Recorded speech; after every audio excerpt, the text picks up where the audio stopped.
The date is December 1989. At the Central Bank of the Philippines in Manila, a bundle of $100 bills has just been deposited. They are being counted by the teller, who notices something unusual about one of the notes. It looks convincing and passes all the normal tests for authenticity, but there is something about it that just doesn't seem right. The bill is highlighted as a possible counterfeit and escalated up to bank management, who in turn send it to the United States for analysis. It ends up in the hands of the US Secret Service at their headquarters in Washington. They conduct various methods of investigation. Exposure to ultraviolet light, fibre analysis. Eventually, the experts take out strong magnifying glasses and examine the note inch by inch, millimetre by millimetre. Doing this, they notice two minuscule errors. Firstly, on the face of the note, there is a small gap located to the right of the oval containing Benjamin Franklin's portrait, a gap that isn't there on a real $100 bill. On the reverse, one of the lampposts contains a thick line at its base, a line that is fainter and less defined on the genuine article. The bill is a fake, but not just any fake. It is the most convincing and sophisticated in the history of modern counterfeiting. The note is given the classification C14342, but is more often referred to with a secondary, colloquial name, the supernote. The Secret Service must now begin the difficult task of ascertaining its provenance. Who produced the supernote and where are they based? Clues to these questions can be found in the supernote's construction. The bill has been made using an intaglio printer, a kind of large industrial printing press, often used in the production of official documents, things like currency, passports, and stamps. These particular printers are extremely large, expensive, and hard to obtain. They are owned almost exclusively by governments, indicating that the Secret Service are not hunting for a criminal organisation, but instead are looking at a extremely high-quality, foreign government-sponsored counterfeiting operation. Initial suspicions fall on Iran, an avowed opponent of the United States that possess intaglio printers obtained by the Shah in the pre-revolution period. Other experts blame Lebanon or Syria, but as the investigation progresses, there is one country that crops up again and again, the DPRK, better known as North Korea. The economy of North Korea is strange and hard to define. Since its establishment in 1948, the country has pursued a centrally planned communist system, characterized by state-owned industries and collective farms. Through the 1950s and 60s, this approach delivered slow but steady economic progress. In 1974, North Korean GDP began to be overtaken by its southern counterpart, precipitating a period of economic stagnation. This situation worsened with the collapse of the Soviet bloc in the late 1980s and early 90s. Manufacturing in North Korea relied on Soviet oil, and when this supply dried up, the effect was a complete standstill in North Korean industries. The country therefore faced an acute cash flow problem. They needed money, and fast. To do this, the Kim Il-sung regime resorted to a program of criminal sovereignty, using the tools of the state to perpetrate schemes abroad.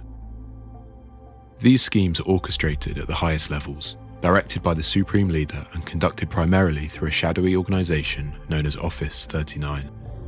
Founded in 1972 and based in Pyongyang, the office is allegedly responsible for maintaining a foreign currency slush fund for the country's leader, generated through a network of activities: narcotics smuggling, illegal arms sales, and, you guessed it, counterfeiting.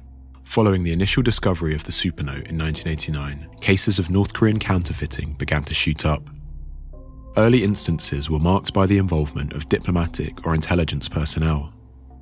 For example, in 1994, 5 North Korean diplomats in Hong Kong were found to be in possession of $430,000 in supernotes. In 1996, Yoshimi Tanaka, a former member of the Japanese Red Army who defected to North Korea in the 1970s, was arrested in Cambodia, carrying a DPRK diplomatic passport and $200,000 in counterfeit notes. Similar cases occurred with North Korean embassy staff in Mongolia in 1996 and a trade attaché in Russia in 1997. These cases heavily implicated North Korea as the manufacturer of the supernote, a suspicion that was augmented by testimony from North Korean defectors. Through these accounts, American investigators began to piece together a more complete picture of North Korean counterfeiting operations. They learned that the supernote was being produced at a facility called Printing House 62 in Pyeongseong, operated and closely guarded by a secret police agency, the Ministry of Social Security. Here they possessed the same model of printing press used by the United States, a Swiss-made Intaglio Color 8, and had even sent technicians to Lausanne to be trained in the equipment. Bills produced in Pyeongchang are then passed on to diplomats and other overseas personnel. According to high-profile defector Kang Myung-do, supernotes are shipped from the printing plant in black briefcases, each containing about $1,100 bills, which are given to North Korean diplomats for distribution overseas. Your loyalty to the party is measured by the amount of foreign currency you can get in return. American intelligence were now convinced of North Korean involvement in the production of supernotes, and began taking direct steps to combat the operation. This included lobbying for an increased level of scrutiny against diplomats from Pyongyang, with one journalist reporting how North Korean diplomatic and trade missions, long used as smuggling centres, are being watched more closely. A second anti-counterfeiting measure came in the form of improved security measures for US currency.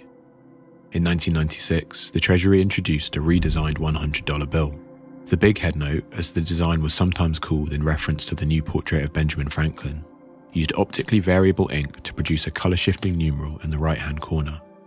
Other features included a watermark, an updated security thread, and additional microprinting. Despite these efforts, North Korean counterfeiters would not be easily deterred. The original C14342 supernote was soon accompanied by a genealogical tree of related counterfeits: C14403, C14895, and C20000. These variants represented a game of cat and mouse between counterfeiter and officiant. The US Treasury would introduce a new feature or alter an old design, and the technicians in North Korea would reverse engineer the printing process, source the necessary materials, and produce an updated supernote. For instance, the optically variable ink introduced in the 1996 redesign was manufactured by a company in Switzerland called SICPA. Coincidentally, North Korea ordered a remarkably similar batch of ink from SICPA that same year. This was likely used in the production of the first big head supernote, discovered in London in 1998, and given the designation C21555. Another variant, C22500, appeared in Macau the following year. By constantly updating their supernote production process, the North Koreans were able to adapt to American anti-counterfeiting measures. They also began to revise their distribution methods. Where supernotes had previously been distributed on a small scale by overseas officials, Pyongyang adopted a larger and more robust system, smuggling counterfeits via a complex network of shipping companies and foreign criminal organizations. In 1998, an executive from the Zokwan Trading Company, a state-run North Korean import-export business, was arrested in Macau with $100,000 in counterfeit US currency. 1 year later, another Zokwang employee was arrested in Macau, this time with around $400,000 in supernotes. Probably the largest case, however, occurred in the early 2000s, when an Irishman named Sean Garland was accused of running a currency smuggling operation between Dublin, Moscow, and North Korea, estimated to be worth around $27 million. Garland had been the leader of the official IRA, a Marxist splinter of the Irish Republican Army. He had ties with former KGB men in Russia and agents in North Korea, and used these associations to establish a tripartite smuggling operation. Garland would allegedly travel to the North Korean embassy in Moscow, where he would purchase supernotes at a wholesale price and distribute them through an elaborate network with criminal outposts in Belarus and Russia as well as Ireland. Garland's activities revealed the truly international scale of North Korean counterfeiting, as well as the deep involvement of criminal organizations. This situation presented a real threat to the US government. Widespread distribution of counterfeits in the international market would reduce global confidence in the dollar and thereby threaten American economic power. The United States needed to react. They began by publicly accusing North Korea, issuing a statement describing how, for the past several years, the Secret Service has investigated a family of counterfeit notes.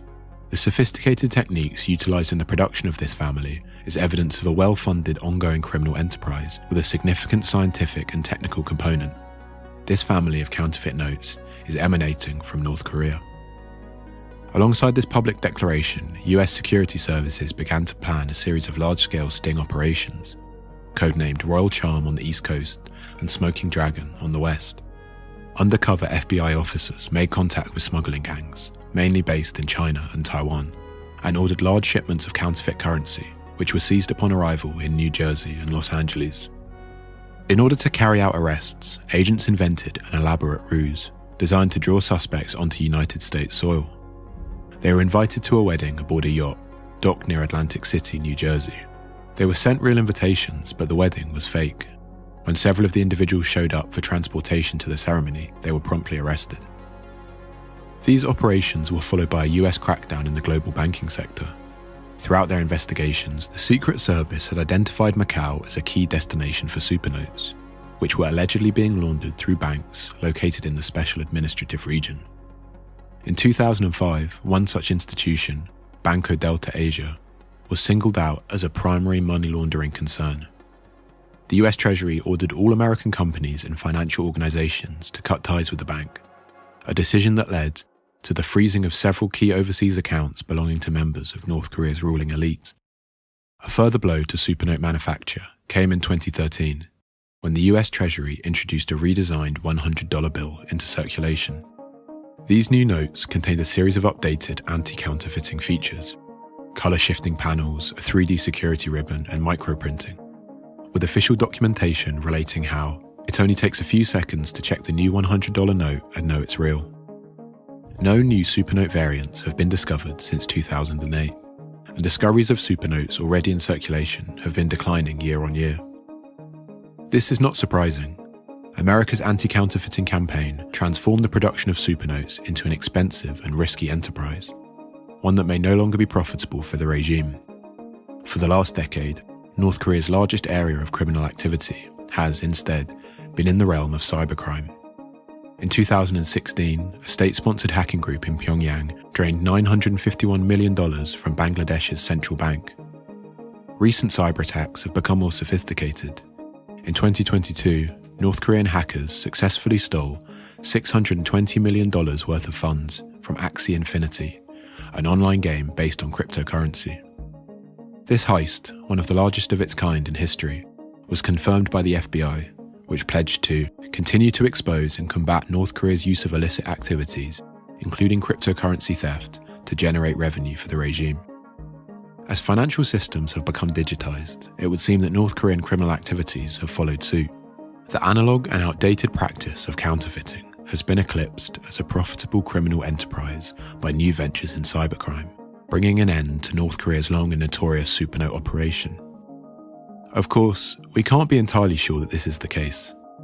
Just because no new supernotes are being detected does not mean they do not exist.